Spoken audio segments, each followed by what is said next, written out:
Salve, salve, senhoras e senhores! Esse é o 17º episódio do Café com Retina. Hoje estou tendo a honrosa chance de entrevistar um dos meus top 5, né? Dizem que você é a média dos 5 caras que você mais convive, mais escuta.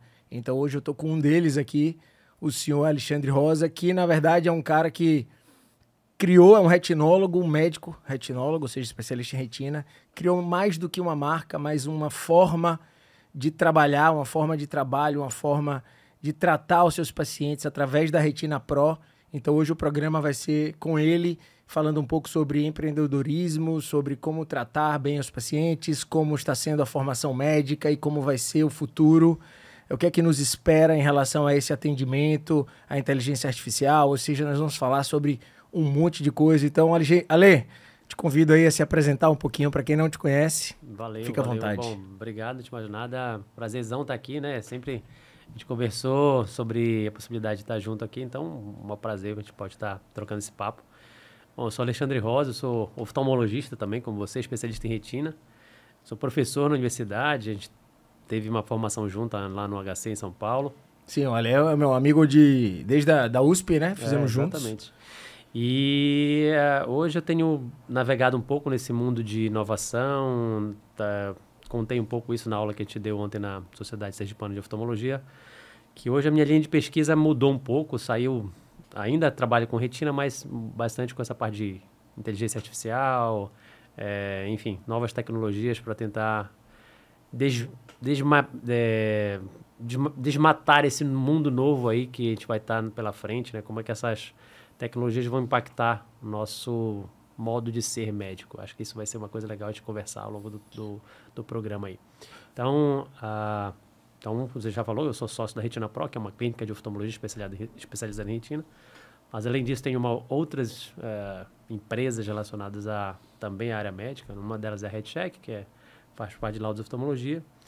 E outra é a Oftiol, que faz a parte de um marketplace de insumos médicos. Então, a gente está tentando pilotar essas 3 coisas ao mesmo tempo. A RedCheck nada mais é do que uma empresa em que junta dados de inteligência artificial para fazer interpretação de exames, né?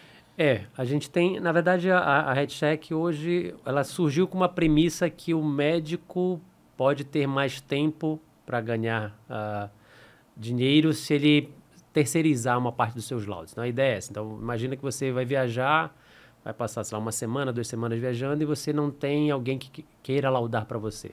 Sim. Então, a ideia, ela surgiu com essa ideia do marketplace, né? Então, você coloca os exames lá da tua clínica, do teu consultório, e tem um pool de médicos, obviamente, triados e selecionados que podem fazer esse laudo por você. Então, a gente faz isso na oftalmologia, né?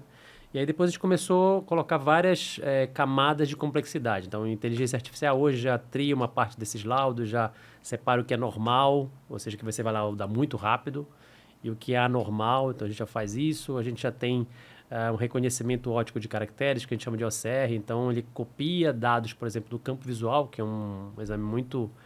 que você copia muitos dados do exame e já coloca no laudo. Então, isso também agiliza a confecção do laudo. Então, tem várias coisas que foram aumentando a complexidade do sistema, né, da plataforma, que surgiu com essa ideia do marketplace. Hoje ela está virando um marketplace mais um PACS de gerenciamento de imagens, então tem outras coisas rodando. E essas imagens acabam sendo um embrião para que no futuro a própria inteligência artificial do sistema acabe reconhecendo e diagnosticando isso, que é uma coisa que a gente vai falar um pouco mais para frente sobre esse futuro que vem por aí. Exatamente. Mas eu quero saber, rebobinando um pouquinho a história, eu gostaria de saber o que levou você a sair desse movimento que a medicina está indo, de formação de grandes grupos baseados em volume, muito atendimento, para uma pegada diferenciada, uma pegada personalizada, customizada, né? Você brinca que é um padrão Disney de atendimento lá no Retina Pro, e é isso que você vem fazendo lá e divulgando para o Brasil inteiro, né? Porque você hoje é uma referência nacional de atendimento de qualidade. Por que ir nessa contramão?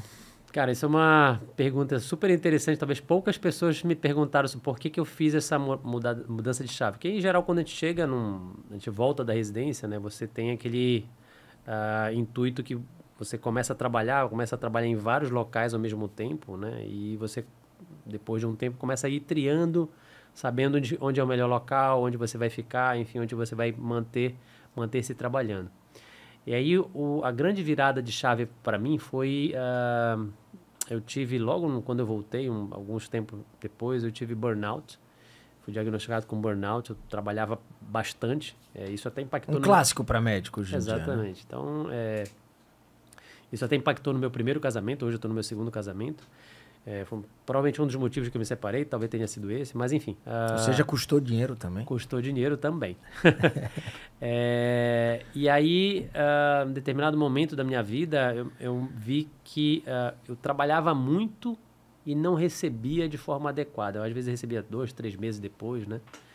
E eu disse, cara, preciso mudar isso. Então, essa foi a virada de chave. Então, eu disse, cara, eu preciso trabalhar e receber como qualquer prestador de serviço faz, né? Como qualquer prestador de serviço faz, você trabalha e recebe, trabalha e recebe. Então, essa foi a ideia. Então, para isso, eu precisava depender menos de saúde suplementar, precisava depender menos de plano de saúde.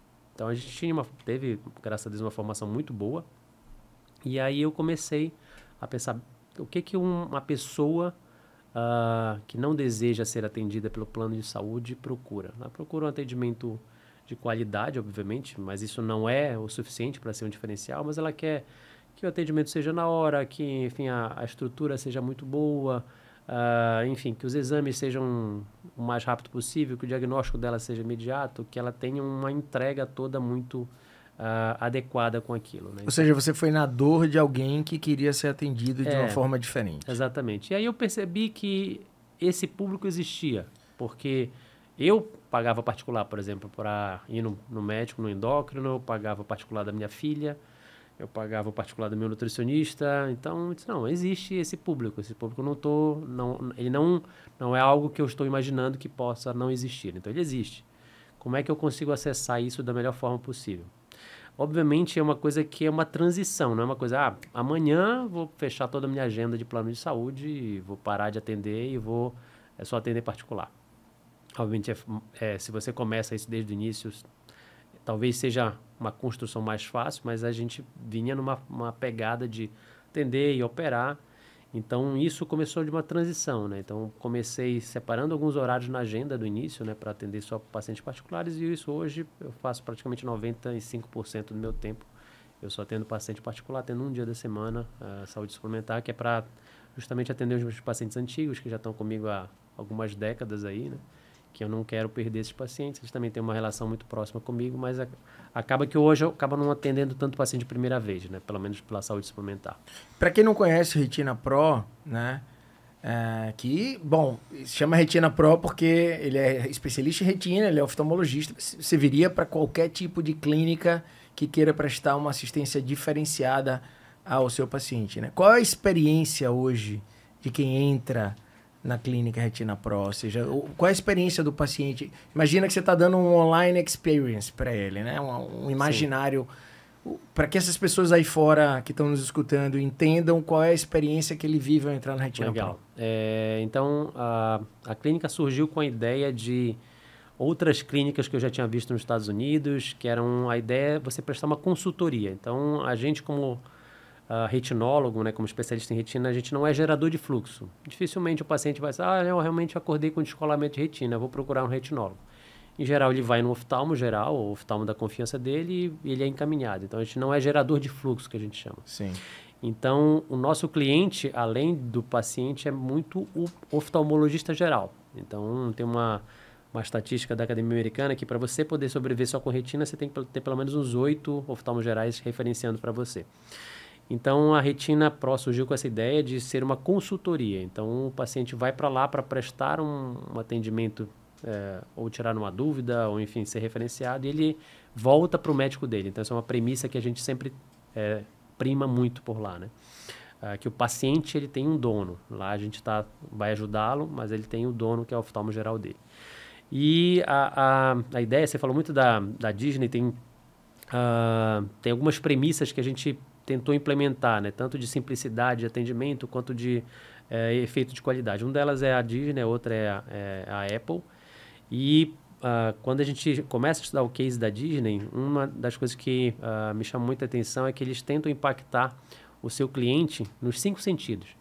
Então, tanto na visão, quanto na audição, tato, enfim, paladar, tudo isso. E aí eu modulei a experiência de uma forma que o paciente perceba ou pelo menos não perceba esse impacto dele nos 5 sentidos, e é uma coisa que é intangível. Mas ele está acontecendo. Está acontecendo. Então, por exemplo... No cheiro... No cheiro, então a clínica tem um cheiro característico, e aí isso, quando ele passar e sentir aquele cheiro novamente, ele vai perceber de lá. Eu adoro música, eu sou um músico frustrado, que eu falo. Eu era baterista quando era moleque, toco violão, mas não sou dos melhores, mas eu adoro música. Então a música ela abraça a clínica, então ela tem uma rampa de acesso e a música começa na entrada da clínica. Então... Você vai entrando na clínica ouvindo a música, então a música é a mesma em todo o percurso, né? Então no consultório do médico é a mesma música, a gente colocou uma caixa de som no banheiro, então por exemplo, você está no banheiro, você está escutando a música, você está no centro cirúrgico, está escutando a mesma música. Então a música ela te carrega, né? Ela te leva para todos os locais e você não perde aquela sequência de encantamento, né? Então o cheiro, o tato, a papelaria, ela é um pouco mais refinada, então a gramatura do papel é diferente, os impressos têm uma beleza também toda pensada. A gente faz um café que é com café em grão, que ele é moído na hora. Agora a gente até está terceirizando isso, vai ter uma cafeteria gourmet agora dentro da clínica. Então, voltando na questão da música também, a gente tem um piano na clínica, né? Tem um piano, um violão, tem um carrom, então às vezes pacientes mesmo sentam lá e começam a tocar, então isso é muito bacana. Ou seja, tirando os fogos do castelo no final, você tem praticamente tudo que você tem daquelas sensações. E o visual da clínica não é um visual de uma clínica, então ela parece uma casa, né? Então se vocês entrarem aí no Instagram, enfim, no site, você vai ver que parece uma casa. Então a ideia é que ela não pareça uma casa, né? Então, e aí isso tudo vai moldando a experiência, né? E aí aquela coisa que o paciente é abraçado por aquela experiência, né? E ele não sabe direito o que foi, mas, enfim, saiu de lá encantado com tudo aquilo, e a ideia é essa. E aí uma coisa que é importante é você medir, né? Então não adianta você fazer essa entrega se você não tem a mensuração da que aquilo dá certo.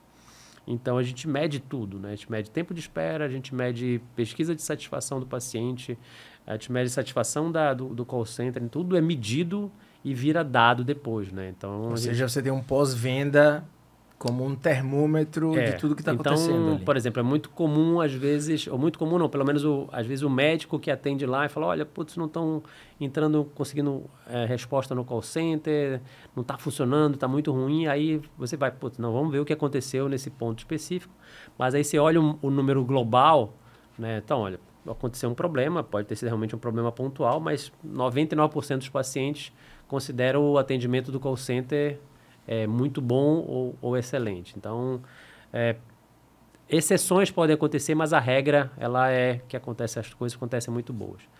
E uma das coisas que a gente sempre, talvez seja até uma dica interessante a gente falar para o nosso internauta que está nos ouvindo aí, é você aproveitar esses pontos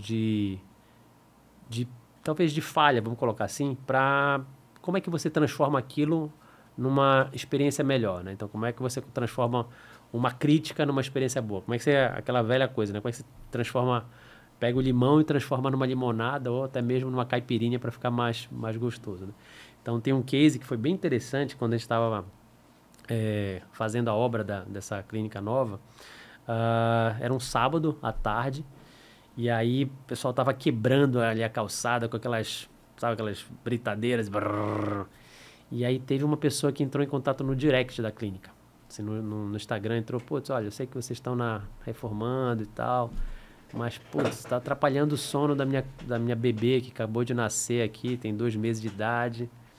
E aí a gente pegou o telefone, liguei pro mestre, não, para aí, não dá para continuar e tal. Era um prédio que ficava do lado da clínica. Se não para, a gente vê, depois a gente toca isso aí. E aí a gente pensou, putz, como é que a gente vai desfazer essa impressão, né? Como é que a gente vai desfazer? Aí a gente descobriu quem era a pessoa, descobriu onde ela morava, e aí a gente comprou um brinquedinho, comprou um chocalho, e aí escrevemos um cartão para ela, disse, olha, o único barulho que uma criança tem que perceber é o barulho da alegria de brincar com os pais. A gente fez uma jogadinha do barulho com a questão dos pais, a gente transformou aquilo que teria sido um ponto de contato ruim para um ponto de contato Para o encantamento, legal. né? Exatamente. E é assim, esse encantamento ele tem que ser, não é só para o paciente, né? Para todo mundo que tem contato com a clínica. Os fornecedores, os médicos, enfim, as pessoas que trabalham lá também tem que estar na mesma vibe. Porque você não pode estar, enfim, sentar para atender uma pessoa sorrindo se você está com um problema em casa, assim, enfim. E o que eu acho que as pessoas hoje precisam entender cada vez mais é que, assim, as pessoas já vão esperando a excelência por si só de um indivíduo que ela escolheu, ouviu falar bem, sabe que é um bom profissional, né? A diferença não está mais em você ser bom. Sim. A diferença está em você surpreender, né? E eu acho que esse é o caminho que nós que tentamos fazer uma medicina diferenciada tentamos passar para o paciente, né? Que ele vai ter uma experiência plus, né? E eu acho que nisso eu aprendi bastante com você. Eu não consigo ainda botar tudo absolutamente em prática, mas é isso que eu acho que a Retina Pro tenta passar, né? O a mais. Eu diria assim, a gente fala que assim, quando você vai num profissional, você tem uma expectativa. Então, se aquela tua expectativa foi alcançada, você fica satisfeito com o atendimento. Ok. Então, ok. Mas se você supera aquela expectativa, aí você tem a posição de encantamento, sabe? Eu acho que é isso aí que a gente tenta entregar. E cada vez mais as pessoas querem viver experiências, né? As pessoas querem colocar em mídia social, querem falar sobre as coisas, né? E isso você tem que modular, obviamente, para ser uma coisa a teu favor, né? Então, não precisa fazer aquele clickbait, né? Então, fazer aquela coisa programada de uma forma artificial, mas sim que seja uma coisa orgânica, que as pessoas queiram falar a respeito. E na minha opinião pessoal, eu acho que a saúde suplementar brasileira, ela está entrando num rearranjo, né? Ela está sofrendo, né, um processo de rearranjo e as pessoas estão começando a entender que o plano de saúde, ou o convênio que ela tem, ele serve bem de suporte, tá? Mas ele não vai conseguir proporcionar àquele indivíduo o plus que ele deseja como ser humano, ou algo a mais, o médico a mais. E cada vez mais eu percebo que o paciente ele está entendendo isso um pouco melhor, né? Que o convênio, a saúde suplementar vai te suprir ali o básico, né? Vai te blindar para você não ter um gasto gigante. Mas o profissional diferenciado, ele vai precisar arcar ou entender que para ter acesso a ele, ele vai ter que fazer algumas escolhas, né? Algumas escolhas, exatamente. Mas eu queria mudar agora um pouco do rumo da prosa para o paradoxo, né? Porque você é um cara, você é uma alma inquieta, né? Eu te conheço assim, sempre foi assim. Parece que você nunca está satisfeito com o que chegou e você sempre está pensando lá na frente. E isso é massa, mas às vezes me dá até uma aflição. Falei, pô, não estou conseguindo acompanhar o Alexandre. E aí, paradoxalmente, vem aí a inteligência artificial, né? Vem essa medicina nova, automatizada, né? E eu quero saber como é que isso está funcionando na sua cabeça, né? É porque você vinha numa pegada, beleza, tecnológica, mas num atendimento personalizado e, de repente, parece que a medicina vem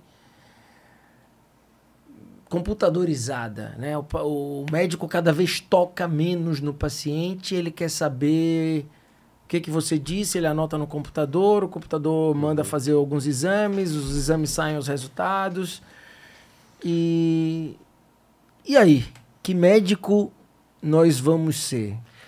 Tá, então vou tentar separar essa pergunta em duas respostas, duas fases, né? A primeira fase é da tecnologia que a gente usa para o atendimento, né? Eu acho que se você tiver o atendimento voltado com tecnologia, processos automatizados, isso te economiza muito em pessoal. Então, serviços repetitivos, a gente deixa todas as máquinas fazerem, né? Então, isso muita...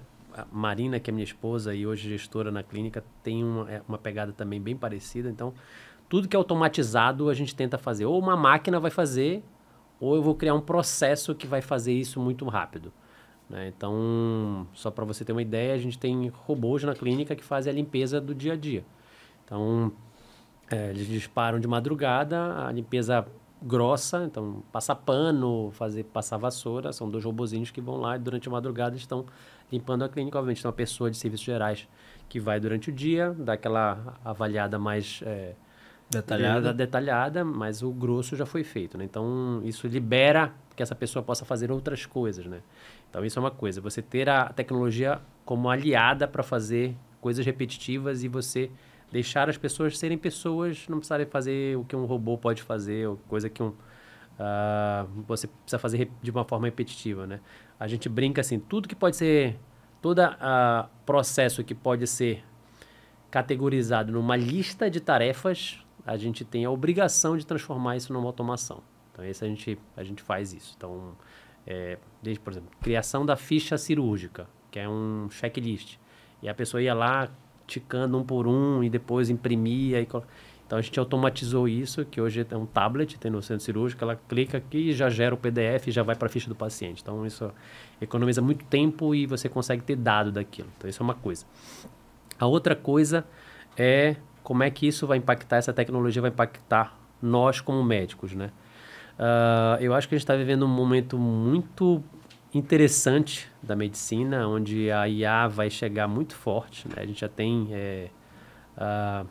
coisas maravilhosas acontecendo, né? Então, você consegue prever já o desenvolvimento de lesões com 2, 3 meses de antecedência, por exemplo, degeneração macular. Você consegue prever com 2 a 3 meses que aquele paciente vai precisar de injeção. Eu tenho uma frase que pode ser um pouco forte, mas eu acredito que em alguns anos o diagnóstico não vai ser mais médico, né? A gente vai ter alguns algoritmos que vão te falar, olha, interpretar uma imagem e vou dizer, olha, esse paciente tem retinopatia diabética, ele precisa, por isso aqui tem uma chance muito grande de precisar de injeção, procure um médico para fazer injeção. Então, acho que isso vai acontecer de uma forma mais rápida. Mas você acha que o paciente está preparado para isso ou ele ainda quer ouvir de você e quer aquele... Eu acho que a gente vai ser mais médico, entendeu? Então, por exemplo, imagina que hoje, vamos supor, fazer um exemplo aqui de brincadeira. Você atende 10 pacientes hoje. Então, desses 10 pacientes, 4 pacientes são normais, que vieram apenas para, sei lá, para ver o grau, ou então para ver se está tudo bem. Esses 4 pacientes que você atendeu normais, você não vai mais atender. Você vai atender 10 pacientes que precisam de intervenção. Então, você vai ser muito mais eficaz. Você vai precisar operar mais, você vai ter mais pacientes para tratar, né? Aí a pergunta que eu sempre faço quando eu... Ou seja, esse paciente que não precisou de nós provavelmente vai ter passado numa máquina que Exatamente. fez uma varredura e viu que estava tudo normal através de inteligência artificial e está tudo certo. Está tudo certo. Volta ano que vem. Volte ano que vem, exatamente. E aí a pergunta que eu sempre faço para os alunos, né? Então, hoje então imagina que 40% nesse exemplo hipotético que a gente deu da tua agenda não vai existir, você vai atender 40% de pessoas doentes. A tecnologia, ela por si só, ela aumenta a demanda. Então, você vai ter muito mais pessoas diagnosticadas e provavelmente também vai ter mais casos. Mas será que a gente vai precisar de tanto médico para tratar os pacientes doentes? Ou será que a gente já tem médico suficiente para poder tratar os que a gente tem, né? Já que você vai também diminuir a tua demanda de pacientes normais e vai tratar mais, né? Essa resposta eu não sei. É uma dúvida que eu sempre coloco para os alunos, né? Para eles poderem pensar a respeito, né? Eu não sei. Eu acho que você tem razão no sentido de que você disse que a tecnologia vai ajudar a identificar mais precocemente coisas que hoje o cara não percebe, vai perceber com 45, 50, 60 anos de idade, e que era um glaucoma que poderia ter sido evitado há 20 anos atrás, 10 anos atrás. Então, eu acho que vai ter sim esse paciente, porque o diagnóstico e a inteligência artificial vai trazer ele mais cedo para você. Tem um cara, só para a gente poder brincar um pouco, tem um cara que trabalhava na Google, esqueci, agora fugiu o nome dele, e ele falava em 2016 que a gente devia parar de ter radiologistas no mundo. Ele falou, não precisa mais de radiologista, não precisa ter, porque a IA vai substituir os radiologistas e vai ser muito mais eficaz, muito mais barato. Ele comparava assim, os radiologistas com, sabe, o coiote lá do Papaléguas, que Sim. O cara já andou para fora do penhasco e não olhou para baixo. Então ele falava, cara, não precisa mais. Isso há 2016, já estamos há 8 anos atrás, né? E a gente dá forma a radiologistas, né? Mas por que eu estou trazendo isso? Porque ainda existe, a especialidade da radiologia ainda existe, né? Ela não deixou de existir. Mas hoje, sim, a gente já tem algoritmos que fazem coisas muito mais rápidas do que um radiologista. Então, talvez a gente não precise de tantos radiologistas. Então, essa é a dúvida que sempre fica. Será que vamos precisar de tantos? Não sei. Aí você acha que o aluno atual está preparado para isso? A gente está vivendo uma uberização da medicina, né? A gente está vivendo assim, sei, não me lembro exatamente a conta, mas não sei quantos mil médicos novos todos os anos. Vamos ter 1 milhão de médicos em 2030. Essa é a previsão do Conselho Federal de Medicina. Esse médico está preparado hoje na faculdade? Ele sabe que medicina ele vai encontrar? Não. Tudo que o aluno está recebendo hoje na faculdade, daqui a 5, 10 anos, vai ser completamente irrelevante. Então, o ensino eu falo isso para os meus alunos, que vocês estão ouvindo hoje aqui, daqui a 5, 10 anos, não vai servir de nada. Né? Então, isso vai mudar absurdamente. O que eu acho, o grande conselho que eu dou para os novos médicos é: olhem realmente com carinho a tecnologia. Se eu pudesse dar um conselho para os novos alunos, aí estudem programação. Porque vão existir especialidades médicas que ainda não existem hoje. Vão existir especialistas em oftalmologia. Vai ter especialistas em data science de OCT, por exemplo. Ou especialistas de data science em imagem. Então vão existir outras especialidades médicas que hoje a gente não está no radar. E as pessoas que começarem a olhar para isso, já prevendo esse futuro lá na frente, vão ter provavelmente uma facilidade de navegar nesse novo oceano aí. Eu acho isso sim, eu acho que isso é uma coisa legal. E como você fazer isso sem lembrar do cara que ele está lidando, ao aluno que ele está lidando com o ser humano, assim? E o outro lado? Você não acha que esse aluno ele vai se preocupar cada vez mais com o dado e se esquecer cada vez mais do lado humano da coisa? Porque você sabe que 80% das nossas doenças hoje, ou elas são resolvíveis, né? Ou seja, elas se resolvem sozinho pela própria história natural. Tem uma parcela que tem um componente mental, né? Tem um componente psicológico. Você não acha que esse cara vai ficar cada vez mais preocupado com o dado e menos com o ser humano? Isso é o grande desafio dessa geração, né? Dessa geração de jovens que a gente está tendo, na verdade. E hoje eu estava lendo um dia desse uma notícia sobre exatamente isso, né? Então, uma geração que é muito menos sociável do que a nossa geração, né? Então, eles têm uma interação muito mais difícil.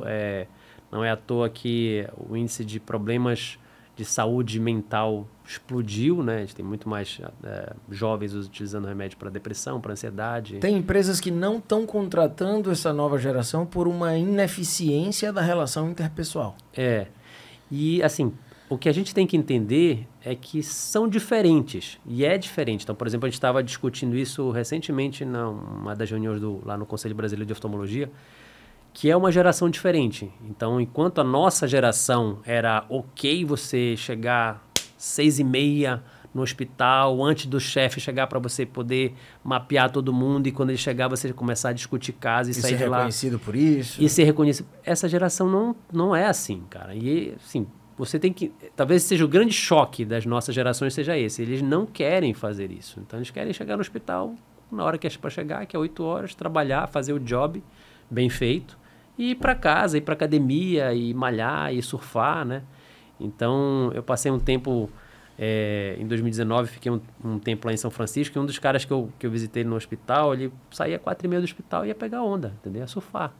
Então, tem essa pegada. Cara, eu tenho que trabalhar, mas, tipo, não é só trabalho, né? Então, a geração dos nossos pais era a geração dos baby boomers, onde trabalho era a realização profissional. Se o cara não trabalhasse 10 horas por dia, 12 horas por dia, parecia que não estava feliz, né? Trabalhar de sábado, domingo, né? Meu sogro é um baby boomer, né? E até hoje ele atende de sábado, né? Atende sábado de até 2, 3 horas da tarde. Mas eu queria que você entendesse por que eu chamei de paradoxo no começo desse nosso diálogo, né? Porque a gente iniciou nossa conversa falando sobre como oferecer um plus, um tratamento que fizesse você se sentir diferente, humano, querido, observado de uma forma única. E de repente a IA vai vir aí, beleza, e ela vai jogar todo mundo num grande bolo de dados. Vai talvez melhorar, inclusive, a eficiência do diagnóstico, mas eu quero saber se vai ter sempre espaço para esse cara old school, onde ele oferece uma coisa humana, o acolhimento. Claro. Claro, porque o que a tecnologia vai te dar é justamente... Tem uma pesquisa que a gente gasta entre 30% a 40% do horário da consulta, do tempo de consulta, fazendo papel. Preenchendo prontuário, fazendo receita. Então, imagina se você pudesse passar esse tempo mais sendo mais empático, conversando com o paciente sobre, beleza, você gosta de fazer o quê? Como é o nome do seu neto?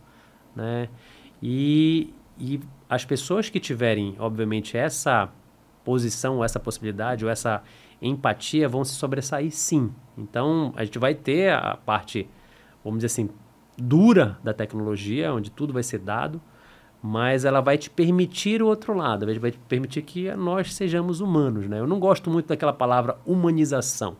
Eu acho que se a gente precisa lembrar que a gente é ser humano, a gente tá tudo errado, né? Porque você não vai num veterinário e fala, olha, aqui o atendimento é caninizado, o meu cachorro vai ser tratado como um cachorro. É igual a história da tolerância, né? Você só tolera algo que se odeia. Né? Então não é essa... Então é mais ou menos nessa pegada, né? Mas e o que hoje você orienta? O que precisa mudar no ensino médico para que ele esteja antenado? Você já disse um pedaço disso, né?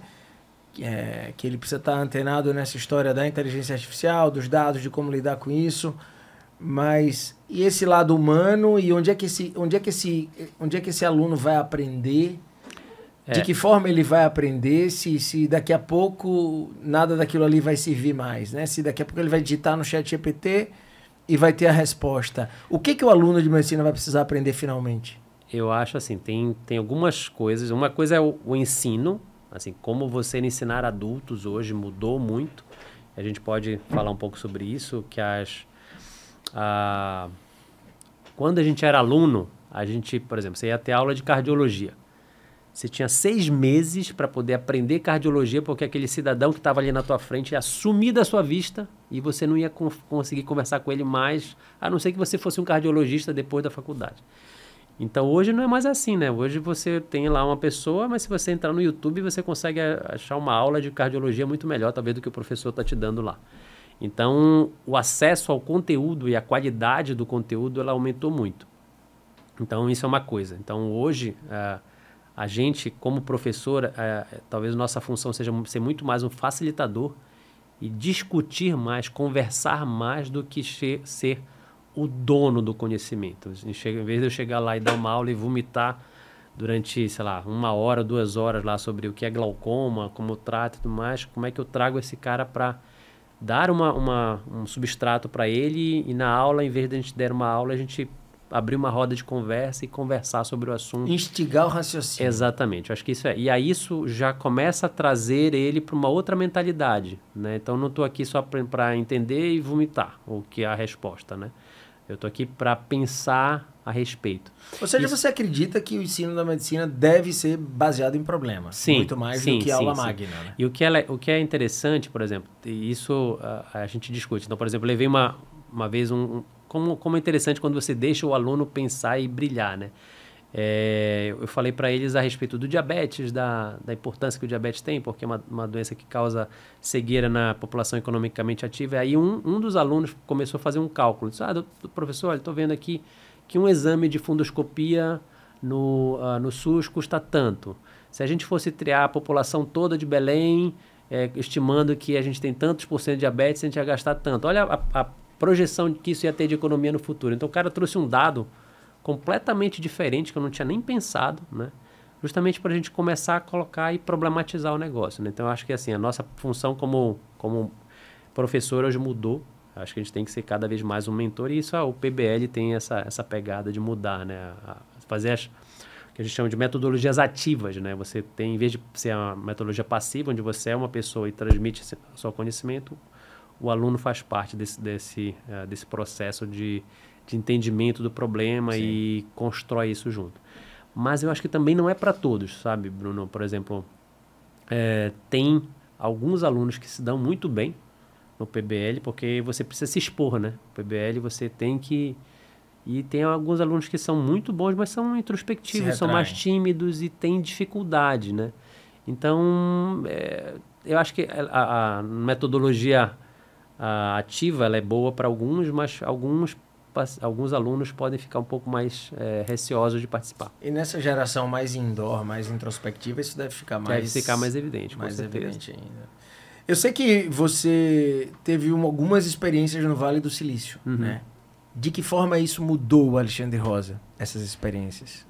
Cara, foi legal porque a primeira vez que eu fui para lá foi num congresso de oftalmologia, aí eu fiz uma esticada de uma semana e eu disse, cara, o que eu vou fazer aqui, né? Não tenho a menor ideia. E aí uma pessoa me falou, cara, abre um aplicativo chamado Eventbrite. Tem dois lá que a gente usa muito, o Eventbrite e o Meetup. E aí tu vai ver eventos que estão acontecendo todo dia. Aí era isso que eu fazia. Eu ia para lá e hoje vai ter, sei lá, uma palestra na DocuSign sobre, sei lá, o futuro do trabalho. E aí, só que depois Coisas aleatórias, nada a ver com medicina. Eu fui lá para literalmente sapear. E aí eu entendi que, na verdade, aquelas palestras não tinham nada a ver com nada. Tipo assim, ninguém estava... Obviamente, tinha um tema central, mas o que as pessoas queriam era discutir depois. Então, sempre no final tinha pizza e cerveja. Então, isso era bem comum. E as pessoas queriam conversar com pessoas. Tipo, queria conversar... como é que um cara de saúde pode contribuir aqui com um insight, de repente, para o meu negócio, que é um negócio de varejo? Como é que um cara de engenharia pode dar um insight para um negócio de educação? E as coisas se conectam muito rápidos lá, né? Então, eu falei que tinha uma startup de IA, e o cara, não, beleza, eu conheço um cara de Stanford que trabalha com isso, troca uma ideia com ele, eu vou mandar um e-mail aqui para ele, vou te apresentar. Então, isso foi uma coisa que me chamou muita atenção também, aquela ideia que a gente tem de, isso aqui é meu, não vou mostrar para ninguém. É um comportamento que não vinga lá, as pessoas são muito abertas e trocam ideias mesmo, e falam e conectam pessoas. Então, você conhece o fulano, que é o cara que está desenvolvendo um negócio do outro mundo, em questão de, sei lá, 15 minutos, 20 minutos, um dia para o outro você já conhece a pessoa e as pessoas se conectam mesmo. Se sentir fazendo parte, lá é se sentir fazendo parte da mudança começando a acontecer. Exatamente. E não o fruto dessa mudança, como a gente vai ver 10, 15, 20 anos depois. Teve um cara que eu conheci assim, de uma forma toda aleatória. Então, foi um cara que palestrou na Academia Americana. Foi a primeira vez que eu tive contato com IA, foi a palestra dele na Academia Americana de 2019. Foi aquele estudo que mostrou que a retinografia pode prever o sexo identificar qual é o sexo do paciente, pressão arterial, através de uma foto de fundo de olho. E aí eu mandei uma mensagem para ele no LinkedIn. Ele falou, cara, eu tô aqui e tal, bora bater um papo e tal. E era um cara do Google. Ele disse, não, vem aí, aparece aí. E aí fui conversar com esse cara, e ele, pensando já nesse acadêmico que eu tinha na hora, que hoje é meu sócio, que é o Rafael Scherer, de conectar ele para uma vaga em Stanford. E ele falou, cara, não conheço ninguém em Stanford, mas bora trocar uma ideia. Enfim, esse cara acabou vindo, ele vinha para o Brasil palestrar no Congresso do Conselho Brasileiro de Oftalmologia, e veio a pandemia, ele acabou fazendo uma palestra online. Mas por que eu estou trazendo isso? Porque as pessoas são muito abertas lá, entendeu? Não tem aquela coisa de, eu sou o cara melhor sobre isso, não vou te dar papo. As pessoas realmente conversam e tem uma esperança de te conectar com pessoas de uma forma bem rápida. Isso é bem legal lá, cara, de viver lá. E aí depois dessa vez eu fui mais umas 2 ou 3 vezes lá, sempre nessa pegada. Fiz alguns cursos lá, participei de alguns eventos da Startse, que é uma empresa que leva pessoas para lá. Um minadouro de ideias, na verdade, para quem gosta de tecnologia. E o grande bacana é o networking que fica, sabe? Você conecta com pessoas muito bacanas que até hoje, quando tem alguma dúvida, manda um e-mail, o cara responde em um dia no máximo. Então, isso é bem bacana. Aí foi legal que aí, no ano seguinte, eu fui passar um mês lá com a família. E aí eu tava com um cara ele tava me ajudando lá, tava me levando os locais e tal. Aí eu disse, pô, tô pensando aqui qual é o melhor bairro. E aí ele disse, não, vamos ver agora. Aí, tipo, beleza. Aí o cara já pegou o carro, olha, tem uma escola aqui muito boa, vamos entrar lá. Aí eu disse, mas agora? Não, cara, aqui no Vale é assim, as coisas acontecem agora. Vamos entrar, vamos falar com o diretor da escola, perguntar como é que funciona. Ninguém deixa para amanhã aqui, não. O negócio é resolver na hora. E aí isso foi uma coisa que me impressionou muito, sabe? Tipo, não tem aquela coisa, bora marcar, que o brasileiro sempre fala, vamos combinar de se encontrar. Não, cara, o negócio é amanhã, tô te passando, já tô me mandando e-mail pro fulano. Então as coisas acontecem muito mais rápido, né? Justamente por esse comportamento que é normal lá.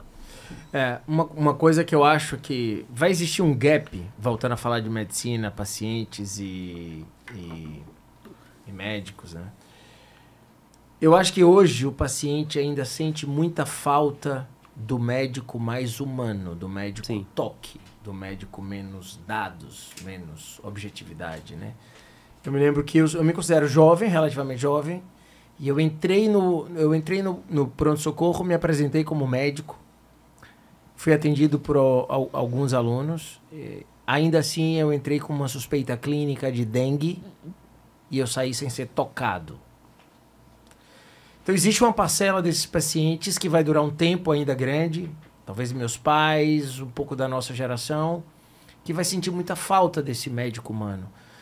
Mas eu acho que talvez essa geração mais nova já se acostume mais ao médico databank robotizado, né? Então eu acho que a grande questão é que se esse ensino não fizer perder a eficiência do médico, tá tudo bem. Eu acho que você vai ter uma geração mais acostumada a um médico menos toque, menos Não, mas eu acho que isso...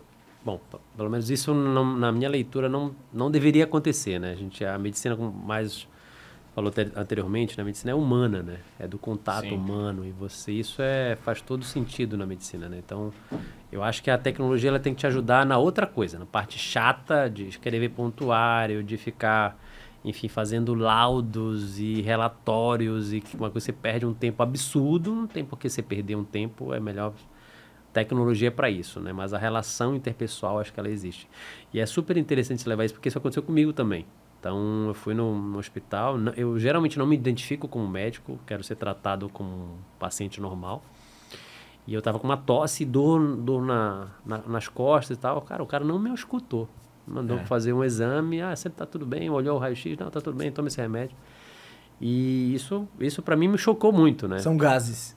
Não tem nada. Toma esse remédio para quê? É uma dor por causa da tosse. Enfim, o cara não colocou o esteto, né, em mim para poder ver se eu tinha algum problema, enfim. Isso choca, né? Choca bastante, né? Choca bastante. Porque, cara, a medicina são pessoas, né? Então, o exame é importante, mas aquela velha coisa, a clínica é soberana e a gente tá lá para tratar de pessoas. Eu acho que você precisa se sentir acolhido quando você está fragilizado. É isso que as pessoas esquecem, né? Então... eu acho que você tocou num ponto fundamental.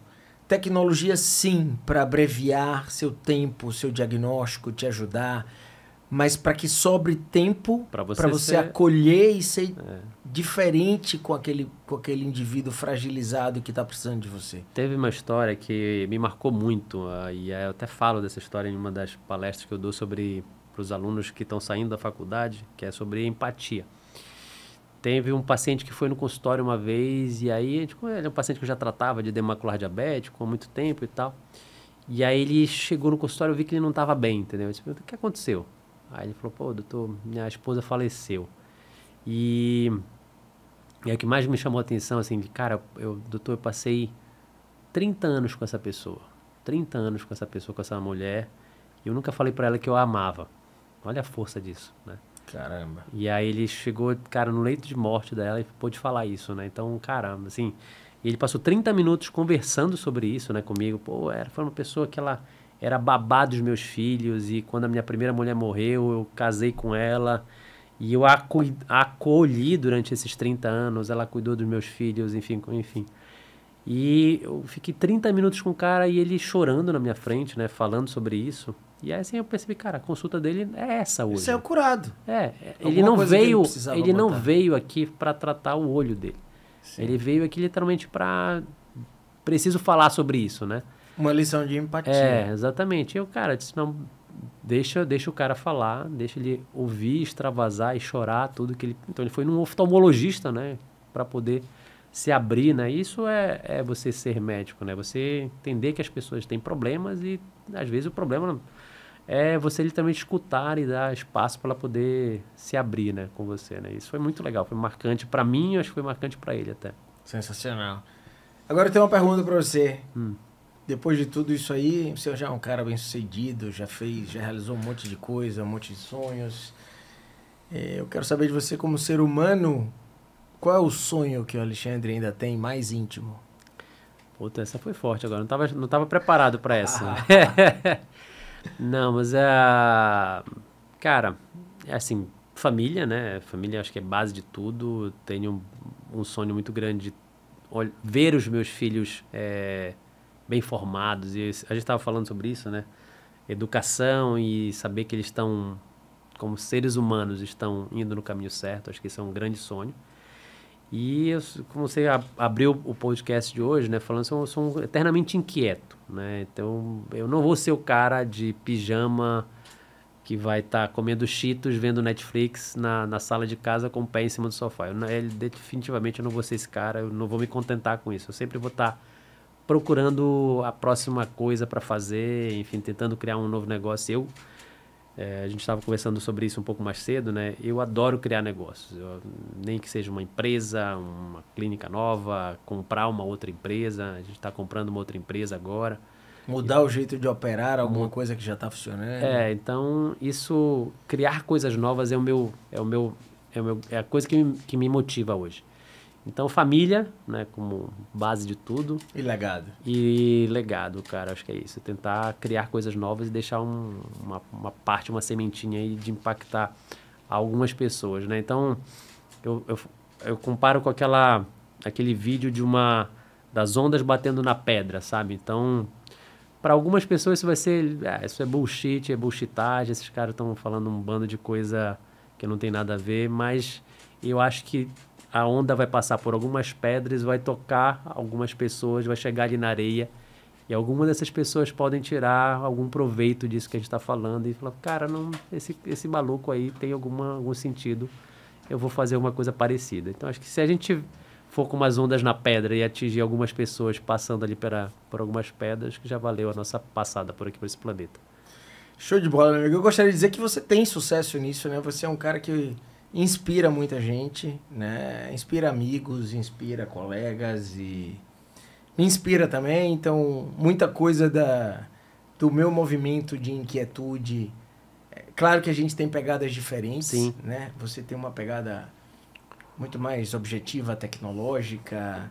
Eu tenho uma pegada muito mais humanística de tudo que eu gosto de me envolver.